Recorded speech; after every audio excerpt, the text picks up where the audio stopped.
नमस्कार दोस्तों, LR inspired YouTube channel में आपका स्वागत है। इस कहानी को अंत तक जरूर सुनिए, क्योंकि ये कहानी आपकी जिंदगी को बदलने वाली है। राजेश की एक पत्नी थी जो बहुत बोलती थी और वह उसके ज्यादा बोलने से बहुत परेशान था। राजेश को पता चला कि जंगल में एक महात्मा आए हुए हैं। वह अपनी पत्नी को उनके पास लेकर जाता है और कहता है कि मुनिवर कृपा करके आप इसे समझाइए, यह बहुत बोलती है। मेरे मना करने के बाद भी इसका दिन भर इसका मुंह चलता ही रहता है। मैं इसे कितना समझाता हूं कि कम बोला कर चुप रहना, सीख लेकिन नहीं, और हर बार इसकी वजह से लड़ाई होती है। महात्मा मुस्कुराए और बोले, मैं तुम्हें इस बात को एक कहानी की मदद से समझाता हूं। मेरा गुरु का एक शिष्य था जो बहुत बोलता था। वह हर समय इधर उधर की बातें करता था और कभी शांत नहीं रहता था। जब वह दान लेने के लिए जाता तो हर घर से एक नई कहानी लेकर आता और आश्रम के दूसरे शिष्यों को सुनाता, और एक शिष्य की दूसरे से बुराई करता, चुगली करता और दूसरों के सामने अच्छा बनने का प्रयास करता और खुद के मुंह से ही खुद की तारीफ करता रहता। और वह हमेशा खुद को गुरु के सामने सबसे बुद्धिमान और उत्तम साबित करने का प्रयास करता। वह खुद को सभी शिष्यों से अलग और श्रेष्ठ मानता था।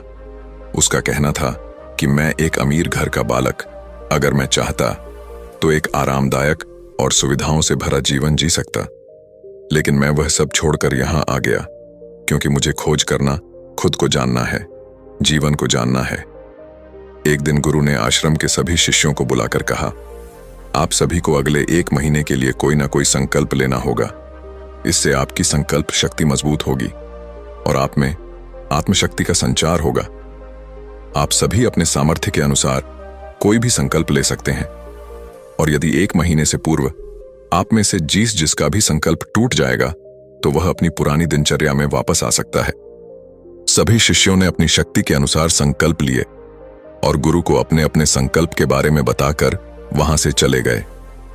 लेकिन वह शिष्य जो खुद को सबसे अलग दिखाना चाहता था, वह सीधे गुरु की कुटिया में पहुंच गया और बोला, मैं कोई छोटा मोटा संकल्प नहीं लेना चाहता, बल्कि खुद का ही जैसे एक और महान संकल्प लेना चाहता हूं। कृपया आप ही बताएं, मुझे क्या संकल्प लेना चाहिए। उसकी यह बात सुनकर गुरु मुस्कुराए, बोले, क्या तुम मेरे द्वारा दिए गए संकल्प को पूरा कर पाओगे? क्या तुम्हारे लिए उसे पूरा करना संभव होगा? शायद नहीं, वह तुम्हारे लिए संभव नहीं। तुम उसे पूरा नहीं कर पाओगे, इसीलिए तुम खुद ही कोई संकल्प ढूंढो। शिष्य ने कहा, नहीं गुरुदेव, आप जो भी संकल्प मुझे देंगे मैं जरूर उसे पूरा करूंगा। गुरु ने कहा, ठीक है, तो तुम अगले 1 महीने तक चुप रहो, मुंह से एक शब्द भी नहीं निकालो, यही है तुम्हारा संकल्प। शिष्य ने कहा, गुरुदेव, यह भी कोई संकल्प है? यह तो बहुत ही आसान है। आप कोई संकल्प दीजिए जो मेरी योग्यता के बराबर हो। गुरु ने कहा, पहले तो तुम इस संकल्प को तो पूरा करके दिखाओ। शिष्य ने गुरु की बात मान ली और वह उसी समय चुप हो गया और पलटकर कुटिया से बाहर चला गया। उसे चुप रहना बहुत आसान लग रहा था। उसने एक दिन तो जैसे तैसे चुप रहकर काट लिया, लेकिन दूसरे दिन से उसके मन में ना बोलने का बोझ बढ़ने लगा, और तीसरे दिन उसे भारीपन महसूस होने लगा, और चौथे दिन उसके अंदर एक अजीब सी बेचैनी होने लगी, क्योंकि आसपास आश्रम के सभी शिष्य एक दूसरे से बातें कर रहे थे। वह भी अपना पक्ष उनके सामने रखना चाहता था, उनकी बोलती बंद कर देना चाहता था, लेकिन उसका संकल्प उसके आगे आ रहा था। इसीलिए वह पूरे दिन सिर्फ और आंखें बनाता। इसी तरीके से कुछ दिन और बीते और वह शिष्य बीमार पड़ गया। उसका सिर फटा जा रहा, उसका खाने पीने तक का मन नहीं था, वह सिर्फ बोलना चाहता था। वह गुरु के पास गया और उनके सामने बैठकर लिखकर उन्हें बताया, गुरुदेव, मैं बोलना चाहता हूं, बिना बोले मुझे सांस नहीं आ रही है, मेरा दम घुटता जा रहा है, मैं अंदर ही अंदर पागल हुआ जा रहा हूं, मैं क्या करूं? संकल्प तोड़ा दूं क्या? यह पढ़कर गुरु मुस्कुराए और बोले, मैं संकल्प तोड़ने के लिए नहीं होते, लेकिन जो अपने संकल्प को पूरा कर लेता है वह अपनी आंतरिक शक्ति को बढ़ाता है, और जो अपनी आंतरिक शक्ति को बढ़ा लेता है वह समाज और जागृति की राह पर आगे बढ़ जाता है। संकल्प का लेना भी तुम्हारे हाथ में था और इसे तोड़ना भी तुम्हारे हाथ में है। तुम्हारे बहुत से भाई अपने संकल्प को तोड़कर अपनी पुरानी दिन पर वापस आ चुके हैं। अगर तुमसे नहीं हो पा रहा तो तुम भी संकल्प तोड़कर अपनी पुरानी दिनचर्या पर वापस जा सकते हो। लेकिन याद रहे, अगर आज तुम इस छोटे से संकल्प को नहीं संभाल पा रहे तो तुम अपनी बाकी की पूरी जिंदगी को कैसे संभाल सकोगे? बाकी फैसला पूरी तरह से तुम्हारे हाथों में है। गुरु की यह बात उस शिष्य के दिल में चोट कर गए। वह बिना कुछ बोले वहां से वापस चला गया और खुद को अपनी कुटिया में बंद कर वह केवल अपने जरूरी कामों के लिए यही कुटिया से बाहर निकलता। बाकी सारे समय कुटिया के अंदर ही बैठा रहा। 15 दिन बीत चुके थे और आश्रम के लगभग सभी शिष्यों का संकल्प अब तक टूट चुका था, लेकिन उसका संकल्प अभी भी जारी था। संकल्प लेने के बाद से अब तक उसने एक शब्द भी नहीं बोला। सारा आश्रम हैरान था कि इतना बोलने वाला इंसान चुप कैसे है। 15 दिन बीतने के बाद वह दोबारा अपने गुरु के पास गया और लिखकर बताया है, गुरुदेव, मैं बाहर से तो चुप हूं, लेकिन मेरे भीतर बहुत सी आवाजें हैं, बहुत सी चीख पुकार और शिकायतें हैं। मैं अंदर ही अंदर बात करता रहता हूं। मेरा मन तरह तरह के प्रश्न पूछता है। मैं बाहर से जितना मौन, भीतर से उतने ही शोर शराबे से भरा हूं। क्या इस तरह से मेरा संकल्प अभी भी है? गुरु ने कहा, हां, तुम्हारा संकल्प अभी भी जारी है, लेकिन जब तक लोगों की यह आवाजें तुम्हारे कानों में आती रहेगी, तुम्हारा मन बोलता रहेगा, क्योंकि इसे तो आदत है। तुम भले ही बाहर से चुप रहो, लेकिन तुम अंदर ही अंदर बोलते रहोगे। तुम्हें इन बातों से, इन आवाजों से दूर जाना चाहिए। शिष्य गुरु को प्रणाम कर वहां से चला जाता है और सुबह होते ही अपनी कुटिया छोड़ जंगल की तरफ चला जाता है। कई दिन बीत जाते, संकल्प का समय भी पूरा हो जाता है, लेकिन शिष्य लौटकर नहीं आया। आश्रम में सभी को डर था कि कहीं जंगली जानवर ने उसे खाना लिया हो। इस बीच उसे ढूंढने की बहुत कोशिश की गई, लेकिन वह कहीं नहीं मिला। गुरु भाइयों ने मान लिया था कि जंगली जानवरों ने उसे अपना शिकार बना लिया है, लेकिन गुरु को ऐसा नहीं लगता। एक दिन आश्रम का एक अन्य शिष्य गुरु के पास आया और बोला, गुरुदेव, हमारे उस अधिक बोलने वाले भाई के साथ क्या हुआ होगा? क्या जानवर ने उसे मार दिया होगा? गुरु ने कहा, हो सकता है कि जानवरों ने उसे अपना शिकार बना लिया हो, लेकिन उसके ना लौटने की एक दूसरी वजह भी हो सकती है। शायद उसे वह मिल गया है जिसके लिए वह गया था। फिर शिष्य ने पूछा, गुरुदेव, क्या ज्यादा बोलना इतना हानिकारक होता है? गुरु ने बोला, कहां, इंसान के जीवन के बहुत सारे दुखों में से एक दुख यह भी है कि वह कभी चुप नहीं रह सकता, हमेशा कुछ ना कुछ बोलता ही रहता है। सिर्फ हमारे बोलने के कारण हमारे आधे से ज्यादा दुख पैदा होते हैं। हम में से कोई भी चुप नहीं रहना चाहता। हम बस सामने वाले को सुना देना चाहते हैं। जो भी हमारे मन में है सब निकाल कर उसके मन में बैठा देना चाहते हैं। उसे समझा देना चाहते हैं कि देख, तू गलत है और मैं सही। इस तरीके से सुनने और सुनाने का यह काम जिंदगी भर चलता रहता है। लेकिन इस नासमझी में हम अपना समय, अपना जीवन, अपनी समझ और सबसे महत्वपूर्ण अवकीमती पल जो जिए जा सकते हैं, जिनको अनुभव किया जा सकता है, जिनमें आनंद को प्राप्त किया जा सकता है, यह सब खो देते हैं। लेकिन इसके बदले हमें मिलता क्या है? कुछ नहीं, सब व्यर्थ और बर्बाद हो जाता है। शिष्य ने पूछा, तो फिर इसका समाधान क्या है? गुरु ने कहा, पूरी जागरूकता के साथ अपने विचारों को देखना यही एकमात्र तरीका है। सारी मानसिक समस्याओं का वर्तमान में रहकर चिंतन करना, पूरी जागरूकता के साथ अपना काम करना जिंदगी में चमत्कारिक बदलाव ला देता है। उसके बाद वह शिष्य गुरु से अपने प्रश्नों का उत्तर पाकर उनको प्रणाम करके वहां से चला गया। उस शिष्य को आश्रम छोड़कर गए 3 महीने का समय बीत चुका था, लेकिन उसकी कोई खबर नहीं। अब तक तो सभी गुरु भाइयों ने भी उसके वापस लौटने की उम्मीद छोड़ दी। लेकिन एक दिन वह आश्रम लौट आता है, लेकिन अब वह नहीं था जो यहां से गया था। वह कुछ और ही बनकर वापस आया था। उसके अंदर एक गजब का बदलाव महसूस किया जा सकता था। उसके चेहरे पर एक गजब का ठहराव और आंखों में बड़ी शांति थी। आश्रम में आते ही सभी गुरु भाइयों ने उसे चारों तरफ से घेर लिया और बातें करने लग गए। वह भी अपने गुरु भाइयों से बातें करने लगा।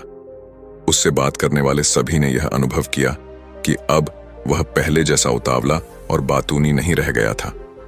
उसके मुंह से एक एक शब्द बहुत ही सुलझे हुए और मधुरता के साथ निकल रहे थे।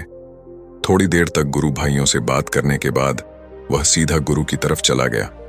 उसने गुरु के चरण छुए और कहा, गुरुदेव, क्या मैं अब भी मौन हूं? क्या अब भी मेरा संकल्प जारी है? गुरु ने कुछ देर तक शिष्य की आंखों में बड़े ध्यान से देखा और कहा, हां, तुम अब भी मौन हो। तुम्हारे मुंह से एक भी शब्द निकल नहीं रहा और तुम्हारा संकल्प अभी भी जारी है। शिष्य ने कहा, गुरुदेव, जब मैं आश्रम से गया तो मैं मुंह से तो चुप था, लेकिन मेरे अंदर बहुत सी आवाजें थीं। मन में बहुत से प्रश्न थे और वह बंद नहीं हो रहे थे, तो मैं जंगल में चला गया, इस उम्मीद से कि वहां मुझे शांति मिलेगी और मेरे मन की बकबक कम हो जाएगी। लेकिन मैं जितना एकांत में जाता गया, मेरे अंदर की आवाज उतनी ही तेज होती गई। मेरे भीतर की पुरानी से पुरानी आवाज मुझे सुनाई देने लगी। तब जाकर मैंने महसूस किया कि मैं कितना गलत कर रहा था। जब मैं अपने परिवार वालों, दोस्तों को और गुरु भाइयों को बुरा भला कहता था, तो उस समय मुझे लगता था कि मैं सही कह रहा हूं।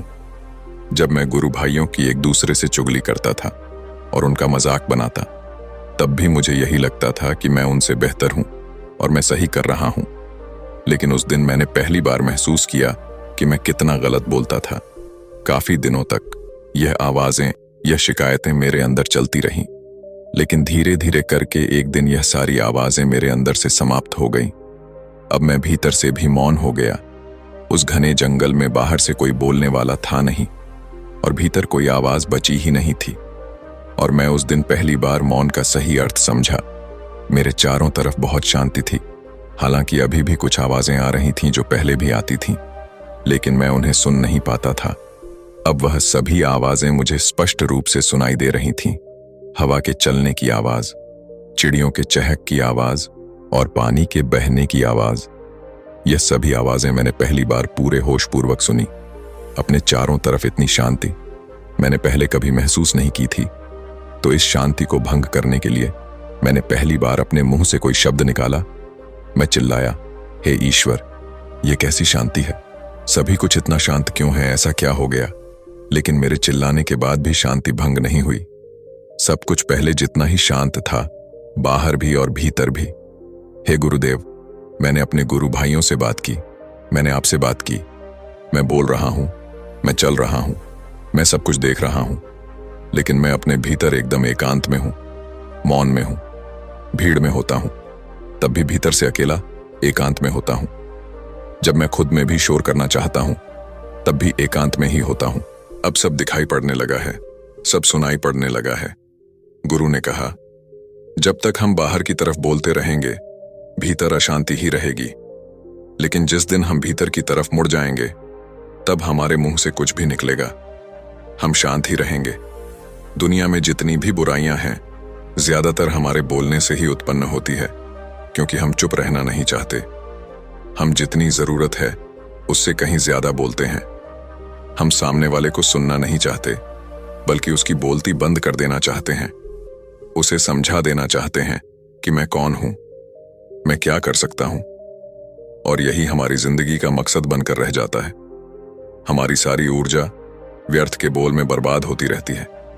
ऐसे ही समाज में लोगों का जीवन दुखों से भर जाता है, जो हमेशा एक दूसरे को सुनाने में लगे रहते हैं। कभी एक दूसरे को सुनना नहीं चाहते, समझना नहीं चाहते, और चुप रहना तो उन्होंने कभी सीखा ही नहीं, क्योंकि चुप रहना उन्हें छोटा महसूस करवाता है। दुनिया की सभी लड़ाइयां का कारण हमारा बोलना ही है। इसीलिए हमें सिर्फ उतना ही बोलना चाहिए जितना जरूरी हो, क्योंकि व्यर्थ का बोलना ऊर्जा को नष्ट करना है, और यह बोलना ही हमें कभी अपने भीतर की ओर लौटने नहीं देता, क्योंकि यह हमें बाहर की ओर खींच कर रखता है। और बाहर है ही क्या इस संसार के अलावा। लेकिन अगर अपने भीतर के संसार की ओर मोड़ना है, तो इस मुंह को बंद ही रखना चाहिए। इसीलिए जितने भी बुद्ध हुए, आत्मज्ञानी हुए, वह सभी एकांत की ओर भागे, ताकि उन्हें ज्यादा ना बोलना पड़े, ज्यादा सुनना ना पड़े। वह एकांत में रहे और शांत रहे, इसीलिए आसानी से भीतर की यात्रा कर पाए। लेकिन अगर कोई चाहे तो इस संसार में रहकर भी एकांत में रह सकता है, शांत रह सकता है, लेकिन इसके लिए उन्हें अपनी ऊर्जा बचानी होगी, जिसे वह अब तक अपने व्यर्थ के शब्दों में बर्बाद कर रहे थे। दोस्तों, इस कहानी की सीख यही है कि व्यर्थ का बोलना ऊर्जा को नष्ट करना है। ज्यादा और व्यर्थ बोलना ही हमें अपने भीतर की ओर लौटने नहीं देता, क्योंकि यह हमें बाहर की ओर झुकाए रखता है। और जिन्हें भीतर की यात्रा करनी है, उन्हें अपने मुंह को बंद ही रखना चाहिए। मुझे उम्मीद है कि आपको यह कहानी पसंद आई होगी और काफी कुछ सीखने को मिला होगा। कहानी के बारे में अपने विचार आप हमें नीचे कमेंट बॉक्स में कमेंट करके बता सकते हैं। बाकी अगर यह कहानी आपको अच्छी लगी हो तो इस वीडियो को लाइक करें और ऐसी और कहानी सुनने के लिए हमारे YouTube चैनल LR इंस्पायर्ड को सब्सक्राइब करना ना भूलें। मिलते हैं अगली वीडियो में, तब तक अपना ख्याल रखें। धन्यवाद। नामो बुद्धा।